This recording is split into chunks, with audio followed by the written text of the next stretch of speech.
UGC net की class को आगे बढ़ाते हैं। 40 क्वेश्चन हमने पिछली वीडियोज़ के अंदर कर लिए थे। क्वेश्चन नंबर 41, आचार्य शुक्ल ने भक्ति काल का विभाजन कितने भागों में किया है? तो शुक्ल जी के अनुसार जो भक्ति काल है उसके हमारे 4 भाग है। स्टूडेंट्स, कितने भाग हैं? 4 भाग है इसके भक्ति काल के। किसके अनुसार? आचार्य शुक्ल जी के अनुसार। आचार्य हजारी प्रसाद द्विवेदी ने किस इतिहासकार की मान्यताओं धारणाओं को प्रामाणिकता के साथ चुनौती दी है? तो हजारी प्रसाद द्विवेदी जी ने आचार्य रामचंद्र शुक्ल जी की धारणाओं को मान्यताओं क्या दी है? चुनौती दी है। पहले क्वेश्चन था भक्ति काल को 4 भागों में किसने बांटा? आचार्य शुक्ल जी ने बांटा। अगला क्वेश्चन, आचार्य हजारी प्रसाद द्विवेदी ने किसकी मान्यता धारणाओं को चुनौती दी? तो आचार्य रामचंद्र शुक्ल जी की। आचार्य हजारी प्रसाद द्विवेदी ने विचार विभिन्नता के बावजूद अपने इतिहास ग्रंथ की रूपरेखा, काल विभाजन की पद्धति, काव्य धारा का नियोजन किस इतिहासकार के इतिहास के अनुसार दिया है? तो वह भी आपका क्या आचार्य है? रामचंद्र शुक्ल जी। हिंदी साहित्य की भूमिका, सबसे पहला ग्रंथ, साहित्य के विभिन्न स्वरूपों, विकास का विराट रूप। देखो यहाँ काल विभाजन की पद्धति था तो आचार्य रामचंद्र शुक्ल हैं। विकास का विराट रूप का वर्णन किया गया है तो हजारी प्रसाद द्विवेदी हैं। तो डिफरेंस क्रिएट कर लेना है। विकास का विराट रूप तो हजारी प्रसाद द्विवेदी जी, और विभाजन की पद्धति तो आचार्य रामचंद्र शुक्ल जी। नगेंद्र के अनुसार जहां आचार्य शुक्ल ने इतिहास लेखन के लिए परिस्थिति पर बल दिया है, हजारी प्रसाद द्विवेदी ने परंपरा पर बल दिया। ये डिफरेंस ये हो गया कि नगेंद्र के अनुसार आचार्य शुक्ल जी ने परिस्थिति पर बल दिया, हजारी प्रसाद द्विवेदी ने परंपरा पर बल दिया। एससीओडी सोसाइटी ऑफ बंगाल के जो संस्थापक है वो आपके विलियम्स जोन्स। क्या students? William Jones. Ram Kumar Verma ने इतिहास ग्रंथ का क्या नाम दिया है? तो राम कुमार वर्मा ने इतिहास ग्रंथ का नाम दिया है हिंदी साहित्य का आलोचनात्मक इतिहास। राम कुमार जी ने कौन सा? आलोचनात्मक इतिहास दिया। राम कुमार वर्मा ने अपने साहित्य के इतिहास को कितने भागों में? 7 भागों में। देखो ऊपर शुक्ल जी ने तो 4 भागों में बांटा, इन्हें पूरे इतिहास ग्रंथ को 7 भागों में किसने बांटा? राम कुमार वर्मा जी ने बांटा। राम कुमार वर्मा जी ने आदि काल को क्या नाम दे दिया? संधि या चारणकाल। याद करना आपको, अगर क्वेश्चन ऐसे आए संधि या चारणकाल किसने नाम दिया? राम कुमार वर्मा जी ने। राम कुमार वर्मा जी ने आदि काल को क्या नाम दिया? संधि या चारणकाल। राम कुमार वर्मा जी ने हिंदी का पहला कवि किसको माना है? तो स्वयंभू को हिंदी का पहला कवि माना है। स्टूडेंट्स, राम कुमार वर्मा जी का इतिहास किस काल तक सीमित है? तो राम कुमार वर्मा जी का इतिहास हमारा भक्ति काल तक सीमित है। एक क्वेश्चन ये करवा मैंने अभी आपको कि पहला कवि किसने माना है? तो स्वयंभू को माना। किसने माना? राम कुमार वर्मा ने माना है। आदि काल का नाम क्या दिया? संधि काल और चारण काल। राम कुमार वर्मा का इतिहास काल का नाम क्या तक है? भक्ति काल तक सीमित है।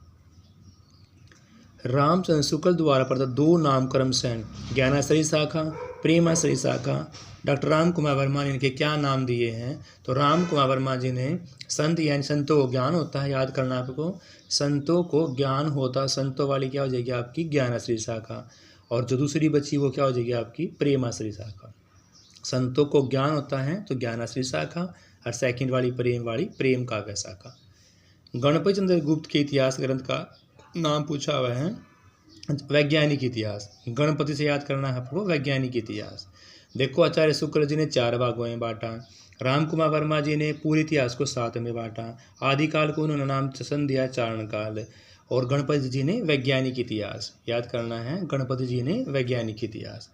गणपति जी ने हिंदी का प्रथम रचना किसे माना है? भारतेश्वर बाहुबलीराज को। किसने? गणपति चंद्र जी ने। किसको? भारतेश्वर बाहुबलीराज को।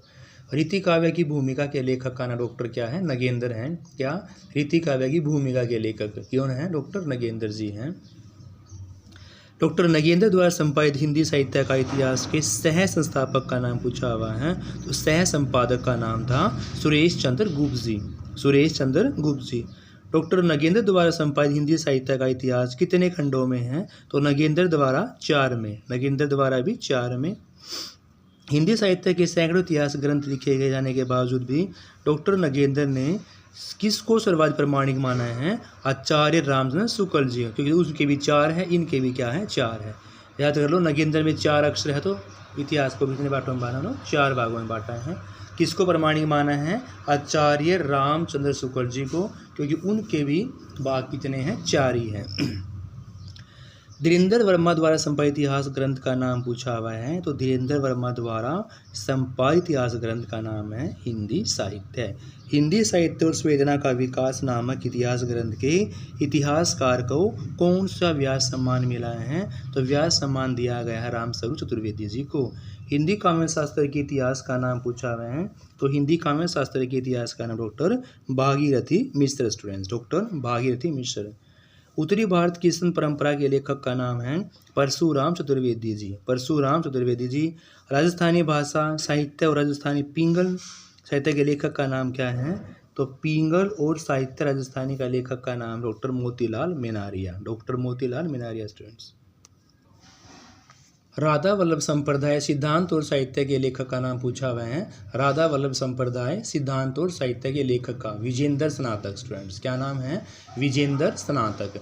हिंदी भाषा और उसके साहित्य के इतिहास का लेखक कौन था? अयोध्या सिंह उपाध्याय हरिओत जी। किसके? हिंदी भाषा और उसके साहित्य का इतिहास। हिंदी भाषा और उसके साहित्य के इतिहास के लेखक का नाम अयोध्या सिंह उपाध्याय हरिओत जी हैं। आदिकाल मध्यकाल का जो नामकरण है ये किसके अकॉर्डिंग है? इतिहास के अकॉर्डिंग है, कि पहले आदिकाल फिर मध्यकाल फिर रीतिकाल, ये जो नामकरण दिया गया हमने इतिहास को, ये ऐतिहासिक के कारण दिया गया है।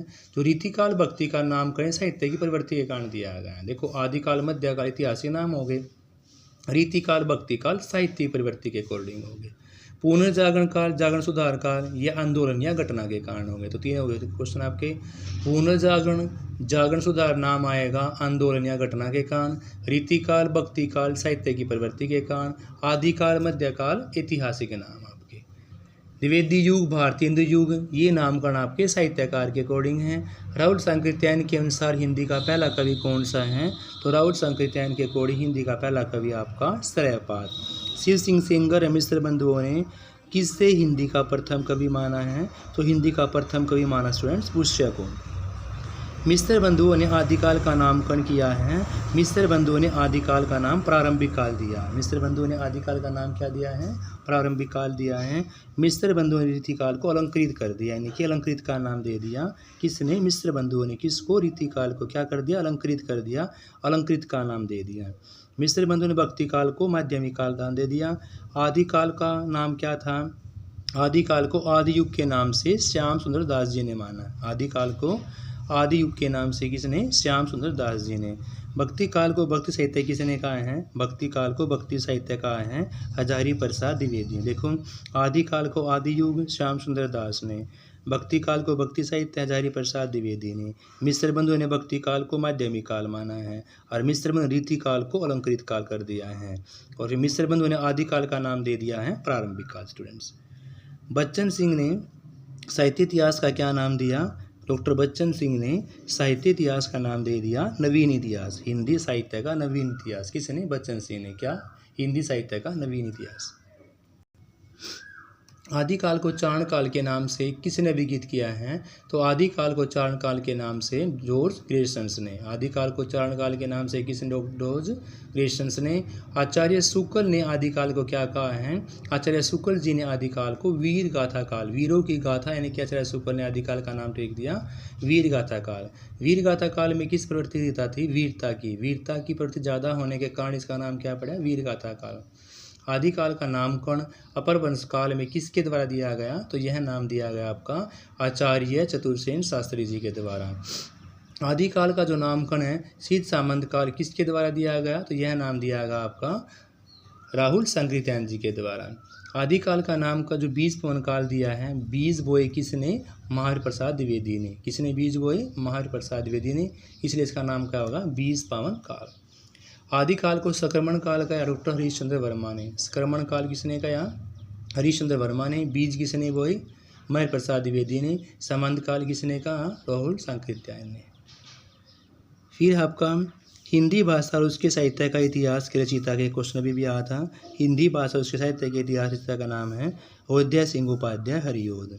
हजारी प्रसाद जी के आदिकाल की समय सीमा मानी 1000 से 1400। हजारी प्रसाद ने आदिकाल की समय सीमा 1000 से 1400। गणपति चंद्र के अनुसार आदिकाल की समय सीमा 1184 से 1300 है। गणपति जी के अकॉर्डिंग आदिकाल की समय सीमा 1184 से 1300 और आदिकाल की समय सीमा 1000 से 1400। आचार्य रामचंद्र शुक्ल ने हिंदी पुस्तकों के आधार पर आदिकाल का नामकरण क्या रखा? वीर गाथा काल। आदिकाल का नाम वीर गाथा काल रखा 12।